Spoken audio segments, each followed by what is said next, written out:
A very good morning to all of you. Students, today I will explain you about the later Vedic period. Okay?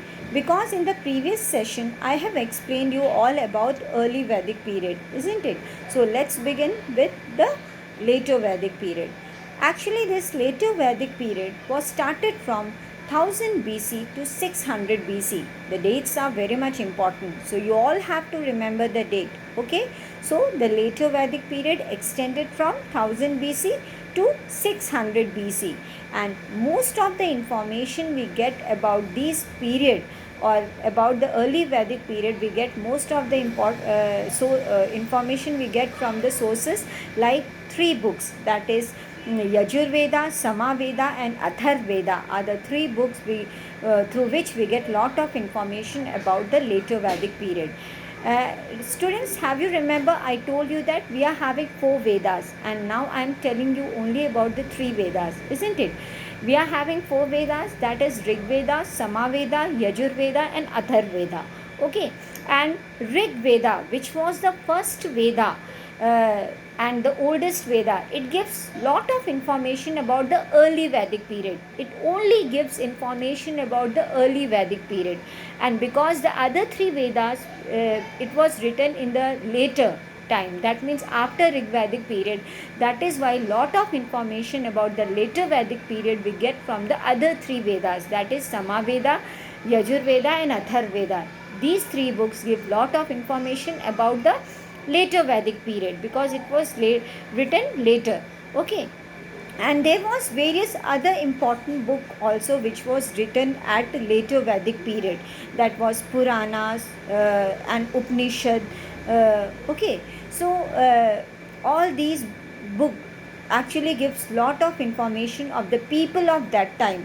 It tells about their political life, their religious belief, about their culture, about their society. So we can get many information through these books about the Aryan people. As I have told you that in Vedic period the Aryan had entered India, and first they have settled in Punjab region and later on they have spread to other parts of the India, and mostly they have extended towards the western Uttar Pradesh. Okay, so most of information about the Aryan people and about their development we can study from the in later Vedic period from these sources, as I told you. Okay, now students, have you seen Mahabharata? Nowadays it is coming on the TV also. So this Mahabharata, actually this Mahabharata was being, it is said in the later Vedic period that Mahabharata has been started in the end of later Vedic period. So Mahabharata was started in later Vedic period. So that is why this later Vedic period is also known as epic age. Why? Because Mahabharata is one of the greatest epic of India. Okay, so that is why later Vedic period is also known as epic age. Okay, students, now let us study about later Vedic period. Later Vedic period, actually it was extended from 1000 to 600 BC. Okay, while teaching you about later Vedic period, sometimes I will try to compare it with the early Vedic period also, so that you can easily understand the difference between early Vedic period and later Vedic period.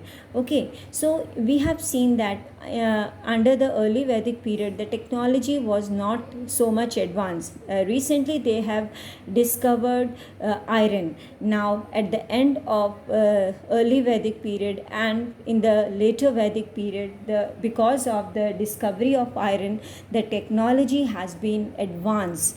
Now better tools and weapons, tools and various other things was being made because of the discovery of iron. Not only the discovery took place in the transportation system, one horse drawn chariot was also made by the people at that time. So because of which the transportation system became more advanced. Okay, that better tools, actually it enabled them for the agriculture product.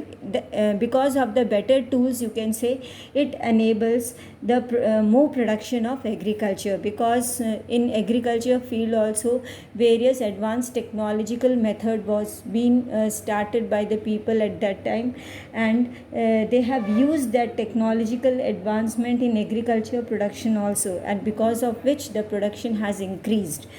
The three main crop, you can say, the three main chief crop which was grown at that period was barley, rice and wheat. So in the later Vedic period, what was the three main crop which was grown by the people at that time?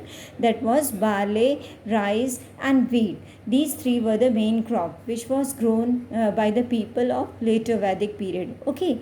In the early Vedic period, we have seen that the main occupation of the people was cattle rearing, and few people also used to do agriculture.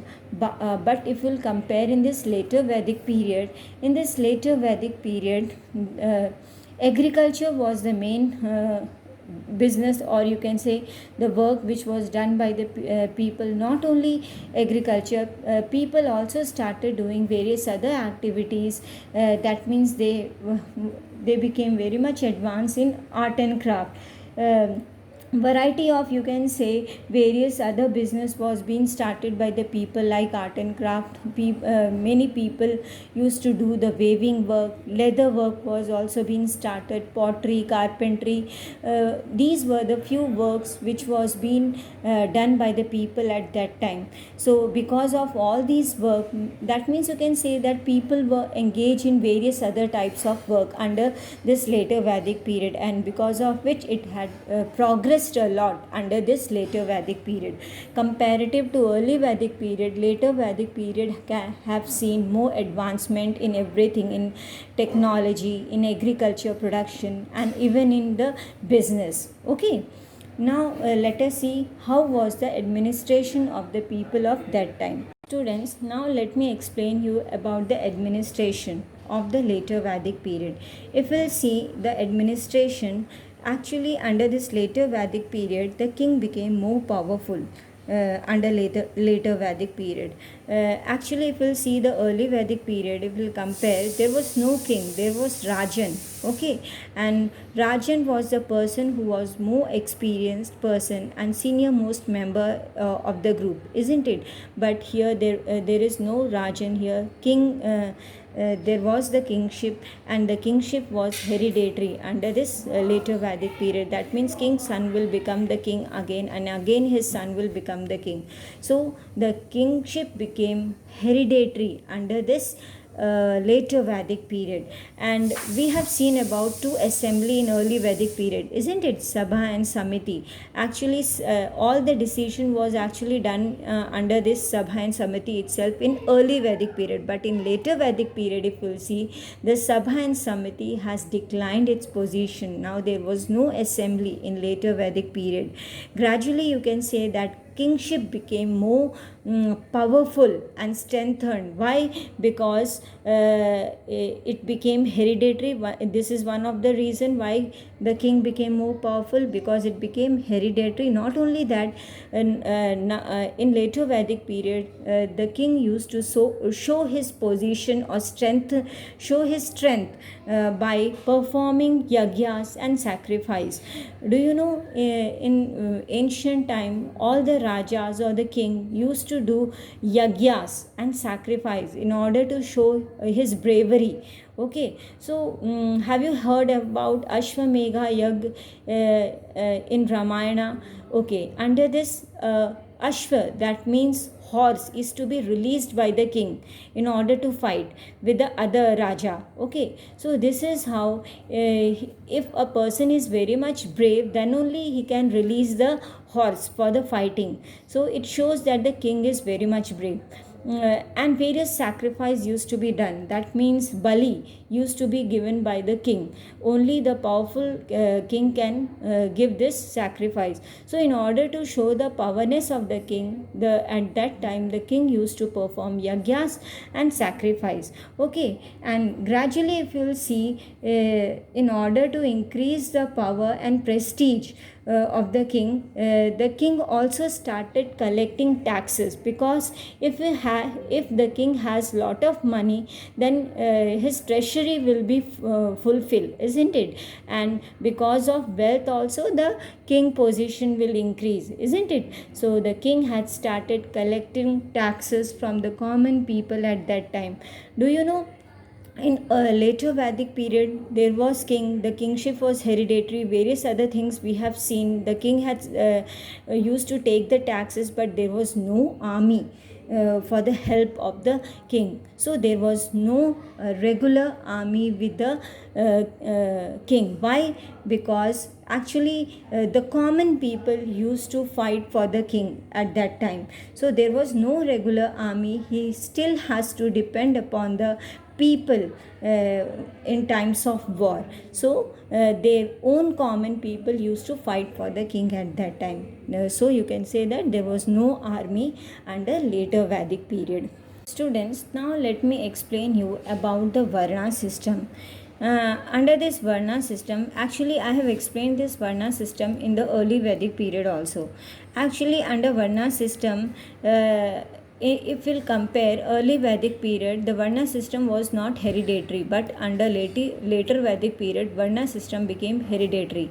Varna system is nothing but the caste system. As I told you, the entire society at that time was divided into a number of castes. That was Brahman, Kshatriya, Vaishya and Shudra.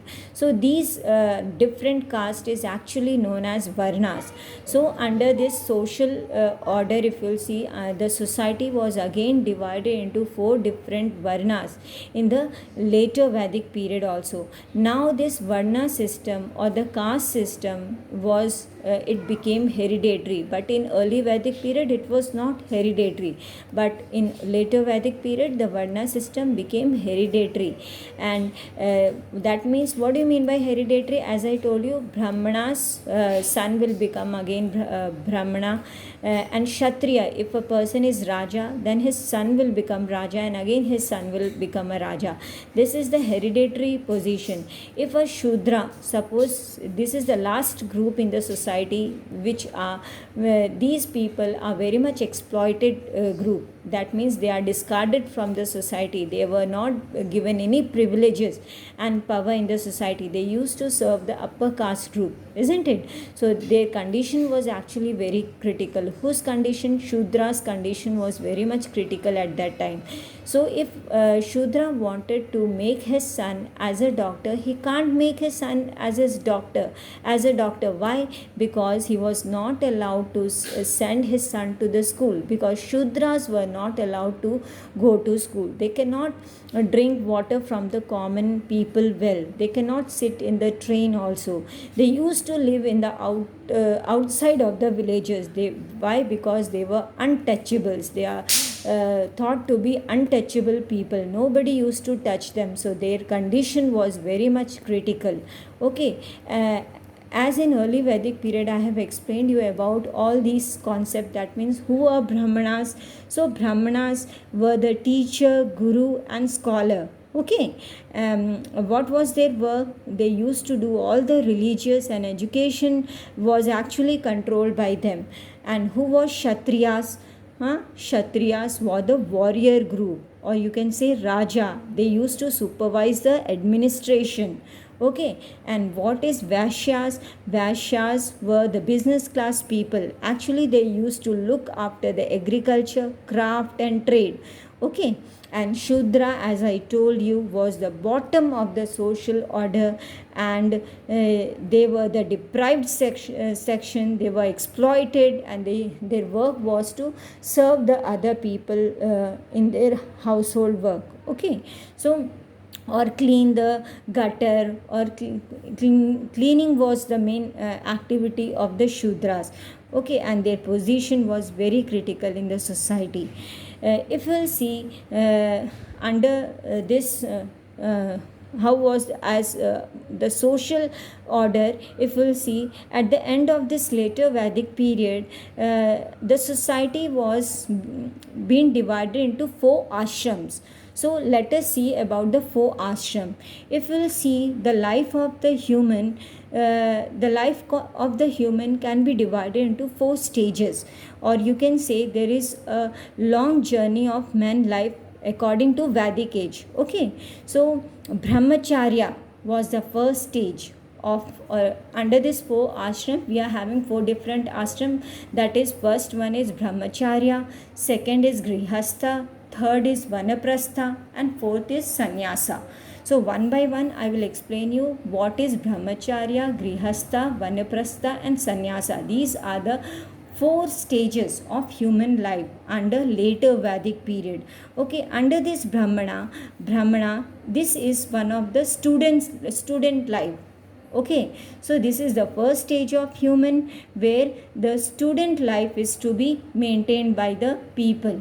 Okay, now the second stage is the grihastha, a life of householder, you can see. And his work is to fulfill the duties and responsibility of the family life. Okay, now the third is vanaprastha. This is the phase of one's life in which man slowly detach himself from the family duties. In this, the man detach himself from the family duties and them to the pass to next generation and start adopting the life of a hermit. Here, the person is adopting the life of a hermit. Now, the last stage is sannyasa. Okay, in which he gives up all the worldly pleasure and often retired to the forest and fully devote himself to the God. Okay, so these are the 4 ashram of the people, or life of a human, that is brahmacharya, grihastha, vanaprastha and sannyasa. Students, now let us see how was the religion in under this later Vedic period. If you have remembered, in early Vedic period, we have seen that in that period the people used to worship the force of nature, that is Agni, Surya, Varun, and Indra, isn't it? They were the force of nature, and common people used to worship the force of nature. But now, in later Vedic period, if you'll see, now the religion became more complex and it became more critical. Common people was unable to understand because the all these things was done in different Sanskrit language, which was not able to understand by the common people, and it was too lengthy. The rituals was very much lengthy and costly. The common poor people cannot do this religion. Okay, and there was also various sacrifice used to be given by the people at that time, so it was also very much costly. The common poor people, in order to satisfy his life, he can't do this religious work. Okay, so it was very much costly for them. You can say that under this religion, Brahmanas' prestige and position has enhanced. That means that status and respect has been increased in the society because he was the person to do all these duty. That means he used to perform the rituals and sacrifice for the society. But the common people, those who are very much poor, can't have money to do all these of rituals and sacrifice. Okay, so this is how the religion became very much difficult for the poor people at that time. Students, now let us see what is Chalcolithic age. Have you remembered, we have studied about Paleolithic and Neolithic period in history, isn't it? So the period after Neolithic age was actually known as Chalcolithic age.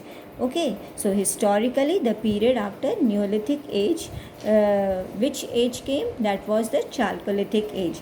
Why this period was actually called Chalcolithic age? It was only because under this age itself a new metal was being discovered, that was copper. Okay, so because of discovery of copper, and the people started using copper in a very abundant form in various products. So that is why this age was known as Chalcolithic age.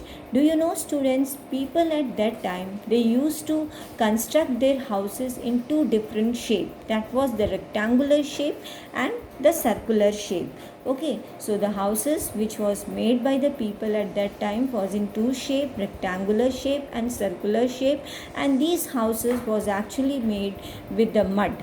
So people used to live in a mud house in a Chalcolithic period or Chalcolithic age. Okay, now let us see about the dead bodies or burial. So dead bodies or burial, how was the burial site? Okay, let's see about that. Students, if we'll see the burial site, megalithic was one of the place where the remains of dead bodies was actually being found. So the people have seen that the dead bodies was buried along with the various things. So you can say that various belongings was being buried with the dead bodies, which gives lot of information of that Chalcolithic period. So as I told you in the previous chapter also, the burial site actually gives lot of information. That means people used to believe that there is a life after death also. That is why they used to keep various things like instruments, weapons, and various pots, various things was actually being kept with the dead bodies. So it is actually believed that the dead bodies might need these things in the new world where he is going. Okay, so they used to believe that there is a life after death also. That is why people used to keep all these things with the dead body, isn't it? So megalith was one of the site in which the people were buried with their belongings under Chalcolithic age. This was one of the Chalcolithic culture and tradition. Okay.